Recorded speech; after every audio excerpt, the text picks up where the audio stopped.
കേന്ദ്ര വിദ്യാഭ്യാസ നയം കേരളത്തിൽ കൊണ്ടുവരികയാണോ എന്ന് സംശയമാണ് ഇപ്പോൾ CPIക്ക്. PM ശ്രീയിൽ ഒപ്പുവെച്ചതോടെ കടുത്ത നടപടിയിലേക്ക് നീങ്ങാൻ CP ഒരുങ്ങുന്നുവെന്നും ഞങ്ങളുടെ വിവിധ ബ്യൂറോകൾ റിപ്പോർട്ട് ചെയ്യുന്നു. വിയോജിപ്പ് കേന്ദ്ര നേതൃത്വത്തെ അവർ അറിയിച്ചു കഴിഞ്ഞു. ഇടതു നയത്തിൽ നിന്ന് CPM വ്യതിചലിച്ചെന്ന് CPയുടെ ആരോപണം. ഇടതു നയം ഉയർത്തിപ്പിടിക്കേണ്ടത് CPയുടെ മാത്രം ബാധ്യതയല്ലെന്നും നേതാക്കൾ വിമർശനം ഉന്നയിച്ചു. ഈ വിഷയം ചർച്ച ചെയ്യാൻ ഇന്ന് ദേശീയ സംസ്ഥാന സെക്രട്ടേറിയറ്റുകളുടെ അടിയന്തര യോഗം ചേരുന്നുണ്ട്. ഇപ്പോൾ നമ്മുടെ വിവിധ ബ്യൂറോകളിൽ നിന്ന് നമ്മുടെ പ്രതിനിധികൾ തത്സമയം ചേരുകയാണ്.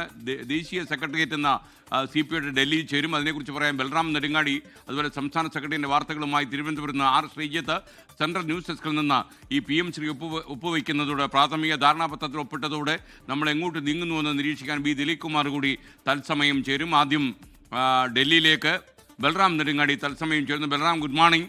Good morning to all of you. ശരിക്കും ഞാൻ വിചാരിച്ചു ഈ CPയുടെ എതിർപ്പൊക്കെ കണ്ടപ്പോൾ വിദ്യാഭ്യാസ വകുപ്പ് മന്ത്രി ഉൾപ്പെടെയുള്ള ആളുകൾ പിന്നാക്കം പോവുകയാണ്. അവർ ഈ PM ശ്രീയിൽ ഒപ്പുവയ്ക്കില്ല. പ്രത്യേകിച്ച് തമിഴ്നാട് പോലെയുള്ള ബംഗാൾ പോലെയുള്ള സംസ്ഥാനങ്ങളെല്ലാം ഒപ്പുവയ്ക്കുന്നതിൽ നിന്ന് പിന്നോക്കം പോയ സാഹചര്യത്തിൽ 1500 കോടി രൂപയുടെ പരിപാടിയാണെങ്കിലും ഒപ്പുവയ്ക്കില്ല എന്നൊരു ധാരണ പരത്തിയിരുന്നു. എന്നാൽ ഈ പണം വിദ്യാർത്ഥികൾ ഉപയോഗിക്കാമെന്ന ധാരണയിൽ മുന്നോട്ട് പോകാൻ സംസ്ഥാന സർക്കാർ തീരുമാനിക്കുന്നു. പ്രത്യേകിച്ച് CPIM ഡൽഹിയിൽ CPയുടെ ദേശീയ സെക്രട്ടറി യോഗം ചേരുമ്പോൾ ഇതിനകത്ത് കടുപ്പിക്കാൻ CPIക്ക് കഴിയുമോ? വെരി ഗുഡ് മോർണിംഗ് SKN സൂചിപ്പിച്ച പോലെ തന്നെ ഈ ദേശീയ വിദ്യാഭ്യാസ നയത്തിൽ ഇടതുപക്ഷത്തിന്റെ നയം നേരത്തെ തന്നെ വ്യക്തമാക്കിയിട്ടുണ്ട്. CPIയും CPIMും പലതവണ ഈ നയത്തിനെതിരെ പ്രസ്താവനകൾ ഇറക്കിയിരുന്നു. കൂടാതെ കേരളത്തിൽ ഈ PM ശ്രീ പദ്ധതിയുമായി മുന്നോട്ട് പോകുന്നു എന്ന ഒരു വാർത്തകളോട് കൃത്യമായി തന്നെ CPIയുടെ സംസ്ഥാന നേതൃത്വവും ദേശീയ നേതൃത്വവും പ്രതികരിച്ചിട്ടുണ്ട്. അത് നടപ്പാക്കാനാകില്ല, അതിനെ എതിർക്കുന്നതാണ് CPIയുടെ നയം എന്ന് അറിയിച്ചിട്ടുണ്ട്. എന്നാൽ അതെല്ലാം തള്ളിക്കൊണ്ട് തങ്ങളുടെ തീരുമാനം നടപ്പാക്കുന്ന ഒരു നടപടി CPIമിന്റെ ഭാഗത്തു നിന്നും ഉണ്ടായിരിക്കുന്നു എന്നുള്ളത് CPI ദേശീയ നേതൃത്വത്തെ അക്ഷരാർത്ഥത്തിൽ ഞെട്ടിച്ചിരിക്കുകയാണ്. ഈ വിഷയം LDFൽ ചർച്ച ചെയ്ത് പരിഹാരമാകും എന്ന ഒരു പ്രതീക്ഷ CPIക്ക് ഉണ്ടായിരുന്നു. എന്നാൽ അതിനെല്ലാം സമയം നൽകാതെ നടപടികളുമായി മുന്നോട്ട് പോയി എന്നുള്ളത് ഞെട്ടിച്ചിരിക്കുന്നു എന്ന് തന്നെയാണ് നേതാക്കളുമായി സംസാരിക്കുമ്പോൾ അവരിൽ നിന്നും ലഭിച്ച ഒരു പ്രതികരണം എന്നുള്ളത്. ഒപ്പം തന്നെ ഈ വിഷയത്തിൽ ഇത് CPIയെ മറികടന്നുകൊണ്ട് അല്ലെങ്കിൽ അവഗണിച്ചുകൊണ്ട് മുന്നോട്ട് പോയി എന്നതിനോടൊപ്പം തന്നെ പ്രധാനമാണ് ഇടത് നയത്തിൽ നിന്നും CPIM അല്ലെങ്കിൽ ഇടതുപക്ഷം നേതൃത്വം നൽകുന്ന കേരളത്തിലെ സർക്കാർ വ്യതിചലിച്ചു എന്നുള്ളത്. അതുകൊണ്ട് തന്നെ വിഷയം ഏറെ ഗൗരവത്തോടെ കാണണം എന്നുള്ളതാണ്. ഈ വാർത്തകൾ പുറത്തു വന്നതിന് പിന്നാലെ CPIയുടെ ദേശീയ നേതൃത്വം CPIM കേന്ദ്ര നേതൃത്വവുമായി ആശയവിനിമയം നടത്തിയിട്ടുണ്ട്. അനൌദ്യോഗികമായി ഇക്കാര്യത്തിൽ അതൃപ്തി കൃത്യമായി തന്നെ രേഖപ്പെടുത്തിയിട്ടുണ്ട് എന്നാണ് നമുക്ക് ലഭ്യമാകുന്ന വിവരം. എന്തായാലും വിഷയം ഗൗരവത്തോടെ ചർച്ച ചെയ്യാനും CPI നേതാക്കൾ തീരുമാനിച്ചിരിക്കുന്നു. ഇത് ഈ ഇടത് തത്വങ്ങൾ അതിനെ പാലിക്കേണ്ട ബാധ്യത CPIയുടെ മാത്രം ഉത്തരവാദിത്തമല്ല എന്ന പ്രതികരണമാണ് ദേശീയ നേതാക്കളിൽ നിന്നും കഴിഞ്ഞ ദിവസം ലഭിച്ചത്. ഇത് പ്രതിഫലിക്കുന്ന തരത്തിലുള്ള ഒരു തീരുമാനത്തിലേക്ക് CPI പോയേക്കാം എന്ന് തന്നെയാണ് സാഹചര്യം വ്യക്തമാക്കുന്നത്. ഇന്ന് ദേശീയ സെക്രട്ടേറിയറ്റ് യോഗം ചേരുന്നുണ്ട്. ഇത് നേരത്തെ നിശ്ചയിച്ച യോഗമാണ്. പാർട്ടി കോൺഗ്രസിന് ശേഷം പുതിയ സെക്രട്ടേറിയറ്റ് എക്സിക്യൂട്ടീവ് അംഗങ്ങൾക്കുള്ള ചുമതലകൾ നിശ്ചയിക്കുന്നതിനും ഒപ്പം തന്നെ പാർട്ടി ഭരണഘടനാ ഭേദഗതിക്കായുള്ള കമ്മിറ്റി രൂപീകരിക്കുകയുമാണ് ഈ യോഗത്തിന്റെ അജണ്ടയെങ്കിൽ ഇത് പുതിയ PM ശ്രീ വിഷയം അജണ്ടയായി ഉൾപ്പെടുത്തി ഗൗരവമുള്ള ചർച്ചകൾ ഇന്നത്തെ യോഗത്തിൽ ഉണ്ടാകും. Okay, thank U Balram Nedungadi. ഡൽഹിയിൽ നിന്നാണ് ബൽറാം നമുക്കൊപ്പം ചേർന്നത്. സംസ്ഥാന സെക്രട്ടേറിയറ്റിലും ഗൗരവമായ ചർച്ച നടക്കുമെന്ന കാര്യത്തിൽ സംശയമില്ല. പരസ്യമായി തങ്ങളുടെ പ്രതിഷേധം CPI പ്രകടിപ്പിച്ചതിന് ശേഷമാണ് ഈ തീരുമാനവുമായി വിദ്യാഭ്യാസ വകുപ്പും സംസ്ഥാന മുഖ്യമന്ത്രിയും മുന്നോട്ട് പോയിരിക്കുന്നത്. വല്ലാത്ത രോഷത്തിലാണ് CPI എന്ന് ഞാൻ മനസ്സിലാക്കുന്നു. R. ശ്രീജിത്ത് തിരുവനന്തപുരത്ത് നിന്ന് ചേരുന്നു. Sreejith, good morning.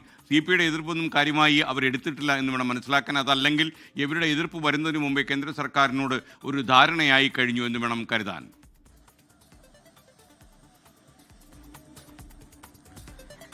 SKN good morning. മന്ത്രിസഭാ യോഗത്തിലടക്കം CPI പ്രകടിപ്പിച്ച എതിർപ്പുകളെ പാടെ തള്ളിക്കൊണ്ടാണ് PM ശ്രീ പദ്ധതിയുടെ ധാരണാപത്രത്തിൽ ഒപ്പുവെക്കാൻ പൊതുവിദ്യാഭ്യാസ വകുപ്പ് തീരുമാനിച്ചത്. കഴിഞ്ഞ ബുധനാഴ്ച ചേർന്ന CPI മന്ത്രിസഭാ യോഗത്തിൽ CPIയുടെ മന്ത്രിമാർക്ക് വേണ്ടി CPI നിയമസഭാ കക്ഷി നേതാവ് K. രാജൻ ഈ PM ശ്രീ പദ്ധതിയിൽ ഏകപക്ഷീയമായി ഒപ്പിടാനുള്ള നീക്കത്തിൽ ആശങ്ക അറിയിച്ചിരുന്നു. അപ്പോൾ മുഖ്യമന്ത്രിയും ഇതര CPM മന്ത്രിമാരും ഒരു വാക്കുപോലും ഉരിയാടിയില്ല. അപ്പോൾ CPI മന്ത്രിമാർ ഈ കാര്യത്തിൽ എതിർപ്പ് പ്രകടിപ്പിക്കുന്ന ഘട്ടത്തിൽ തന്നെ സമാന്തരമായി അടിസ്ഥാനപരമായി PMC പദ്ധതിയുടെ ധാരണാപത്രത്തിൽ ഒപ്പുവെക്കാനുള്ള കരുക്കൾ പൊതുവിദ്യാഭ്യാസ വകുപ്പ് നീക്കിയിരുന്നു എന്ന് വേണം മനസ്സിലാക്കാൻ. അതാണ് ഇപ്പോൾ ഞെട്ടലോടെ CPI നേതൃത്വം മനസ്സിലാക്കുന്നത്.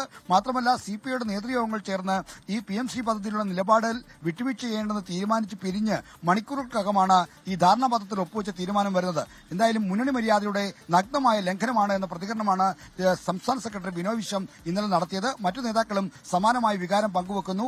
കടുത്ത നടപടികളിലേക്ക് പോകണമെന്ന വികാരമാണ് CPIക്കകത്ത് അലയടിക്കുന്നത്. മന്ത്രിമാരെ മന്ത്രിസഭാ യോഗത്തിൽ നിന്ന് മാറ്റി നിർത്തി അടക്കമുള്ള കടുത്ത നടപടികളിലേക്ക് പോകണം. നേരത്തെ തോമസ് ചാണ്ടിയുടെ കായൽ നികത്തൽ വിഷയത്തിൽ കാനം രാജേന്ദ്രൻ സംസ്ഥാന സെക്രട്ടറി ആയിരുന്നപ്പോൾ സമാനമായ നിലപാട് സ്വീകരിച്ചിരുന്നു. അന്ന് CPI മന്ത്രിമാർ മന്ത്രിസഭാ യോഗത്തിൽ പങ്കെടുക്കാതെ അന്നത്തെ റവന്യൂ മന്ത്രി ഇ ചന്ദ്രശേഖരന്റെ മുറിയിൽ ഇരിക്കുകയായിരുന്നു. ഇതോടെയാണ് സമ്മർദ്ദം മുറുകയും തോമസ് ചാണ്ടി രാജിവെക്കുന്ന സാഹചര്യം ഉണ്ടാകുകയും ചെയ്തത്. അതുപോലെ കടുത്ത സമ്മർദ്ദത്തിലേക്ക് പോകണമെന്ന അഭിപ്രായമുണ്ട്. എന്നാൽ തദ്ദേശ തെരഞ്ഞെടുപ്പ് നടക്കുന്ന പശ്ചാത്തലത്തിൽ അത്തരം എതിർപ്പുകൾ ഉയർത്തിയാൽ താഴെത്തട്ടിലടക്കം CPIക്ക് CPMന്റെ പിന്തുണ നഷ്ടപ്പെടുകയും അത് വലിയ തോതിലുള്ള തെരഞ്ഞെടുപ്പ് പരാജയത്തിലേക്ക് നയിക്കുമെന്ന് ചൂണ്ടിക്കാണിക്കുന്നുണ്ട്. അതുകൊണ്ട് ഈ രണ്ട് കാര്യങ്ങൾ പരിഗണിച്ചുകൊണ്ടായിരിക്കും CPIയുടെ തീരുമാനം. ഉച്ചയ്ക്ക് 12:30 CPIയുടെ സംസ്ഥാന സെക്രട്ടേറിയറ്റ് ഓൺലൈനായി ചേരാൻ പോകുന്നത്. അതിനുശേഷം CPI സംസ്ഥാന സെക്രട്ടറി ബിനോയ് വിശ്വം മാധ്യമങ്ങളെ കാണുകയും ചെയ്യും. ആർ ശ്രീജിത്ത്, നമുക്കിനി ബി ദിലീപ് കുമാറിലേക്ക് പോകണം, സെൻട്രൽ ന്യൂസ് ഡെസ്കിലേക്ക്. അതിനു മുമ്പ് ഒരു കാലാവസ്ഥ മുന്നറിയിപ്പ് വന്നിട്ടുണ്ട്. അടുത്ത 3 മണിക്കൂർ കേരളത്തിലെ കാലാവസ്ഥ എങ്ങനെയായിരിക്കുമെന്നാണ് പറയുന്നത്. തിരുവനന്തപുരം, കൊല്ലം, പത്തനംതിട്ട, ആലപ്പുഴ, കോട്ടയം, ഇടുക്കി, എറണാകുളം, തൃശ്ശൂർ ഇവിടെ ഓറഞ്ച് അലർട്ടാണ് അടുത്ത 3 മണിക്കൂറുകളിൽ. ഈ ജില്ലയിൽ ഒറ്റപ്പെട്ട സ്ഥലങ്ങളിലൊക്കെ തന്നെ, ഈ ജില്ലകളിലൊക്കെ തന്നെ ഒറ്റപ്പെട്ട സ്ഥലങ്ങളിൽ ഇടിമിന്നലോടുകൂടിയ മഴയുണ്ടാകും. അതുപോലെ മണിക്കൂറിൽ 50 കിലോമീറ്റർ വരെ വേഗത്തിൽ കാറ്റടിക്കാനും സാധ്യതയുണ്ട് എന്ന് കേന്ദ്ര കാലാവസ്ഥാ വകുപ്പ് മുന്നറിയിപ്പ് നൽകുന്നു. എല്ലാ ജില്ലകളിലും ഒറ്റപ്പെട്ട ഇടങ്ങളിൽ ഇടത്തരം മഴയ്ക്ക് സാധ്യതയുണ്ട്. ചില ജില്ലകളിൽ 40 കിലോമീറ്റർ വരെ വേഗമായിരിക്കും കാറ്റിനുണ്ടാവുക. അപ്പോൾ ജാഗ്രതയായിട്ടിരിക്കണമെന്ന് പറയാൻ വേണ്ടിയാണ് ഞാൻ ഇതിൻ്റെ ഇടയിൽ കയറി ഈ കാര്യം പറയുന്നത്. സെൻട്രൽ ന്യൂസ് ഡെസ്കിൽ ദിലീപ് കൂടി ചേരുന്നു. Good morning Dileep Kumar.